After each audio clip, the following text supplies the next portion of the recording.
افسوس است امروز ما خودی ما چقدر معلومات از دین خود داریم. بزرگایی که سالا عرق دست خدمت حدیث کرده، عرق ریختانده، عمر خود دو وقف کرده، سر از ما انتقاد میکنیم. رساله کار دیدم، بسیار رساله ها در اینجا نوشته شده، انتقادات سر شیخ کی البانی. رساله را کسی نوشته کرده که به الله قسم آلی در یک جمله ترکیبی ما او را بشانم که همین جمله را ترکیب بکو به الله قسم اگر ترکیبام بتان. خب برای فریب مردم، برای بازداشتن از راه الله، برای ازی که مردم پشت علمای حق نروه، دسیسه های دشمن کار کرده رایسته. کتابا مفت توزیع میشه دبل به نام نشر میشه، به نام تفلکا نشر میشه، به نام تفلکا. ای عالمی محترم، تو اگر این کتابی تا حق میگی، گفتاری تا حق میگی، نرواری نامی خوده در صفحهش بزن، آدرس بده. ای بی غیرتت کجا رفته؟ تو کتاب بساله را یک نفرم نه 10 نفر نوشته کرده، جمع شده جیره خوری مردم، پیسه از کجا برات آمده؟ و امروز نسبت کتاب به دو دانه طفل میکنی، نام طفل، و طفل بیچاره تالی را دست راست و چپی خود نوشته، نامای مؤلف تالیف کننده کتاب. امی دروغی بزرگ نیست؟ این گناه دروغ گناه کبیره نیست؟ تهمت نیست جان طفلکای معصوم؟ و عالم و تو معلم هستی، اگر گپایت حق است مرد واری نوشته کو که اینی گپ از ماست. ببینیم در کجاست، چی میکنن. این نصیحت است برای علما؟ خیرخواهی علما به می رقم میشه؟ نه، خیرخواهی علما به این رقم میشه که ما برش برویم. خطا شده چوب بشینیم ایج نگویم؟ نه، در خطا کسی چوب نمیشینه. با بزرگ آدم میره قطش مناقشه میکنه، خدا قناعت تفرهم بکو، اما در مجلس ادب، در مجلس وقار. عالمی طور نیست.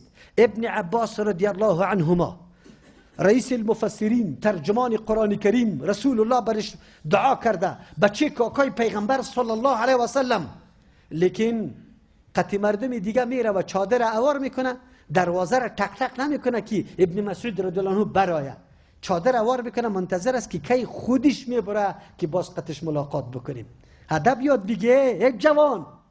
یک جوانی که تا دین روز کلمه ترن خواندن نمیتونستی، کلمه تا یاد گرفتی، از همین عالم عقیده را یاد گرفتی، ولی امروز بگوی شمشیر ارتداد و شمشیر کفر تو علیه همین عالم خورده رویست. عالم ده کجاست؟ تو از اینجا فتوا داده رویستی. ای بدبخت، الله از تو سوال نمیکنه که شیخ البانی را کافر گفتی یا نه، شیخ ابن باز را کافر گفتی یا نه.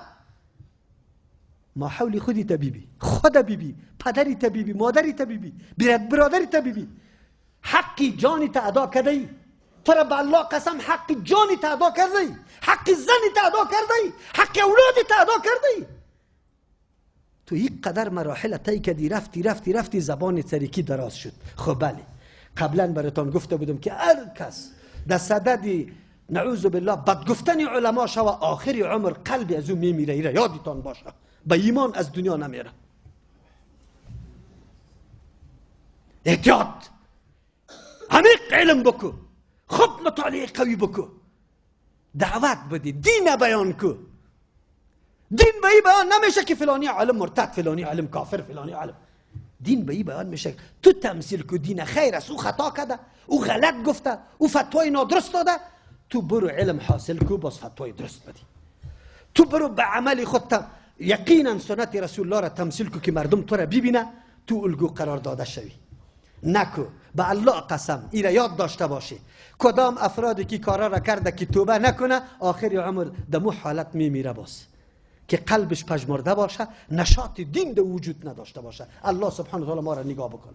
واقعیت ما در دو سه جمعه که در مورد علما گپ زدم، در صفحات اجتماعی این مسائل دیده بودم. دودشنام به ائمه دین، به بزرگای دین، این به سلف، این به امام ابو حنیفه رحمت الله علیه، این به شاگردایش، این به امامای دیگه، این به علما.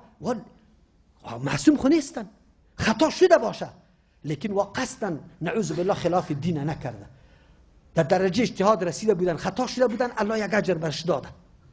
به ما تو مناسب نیست دو دشتان بزنیم، لغزشا را پیش کرده برویم بیایه نکنیم، عمل خود نعوذ بالله ضربه برای یک منهج نسازیم که باز جرمی از این خیلی زیاد بزرگ است، بسیار زیاد بزرگ میشه این جرم.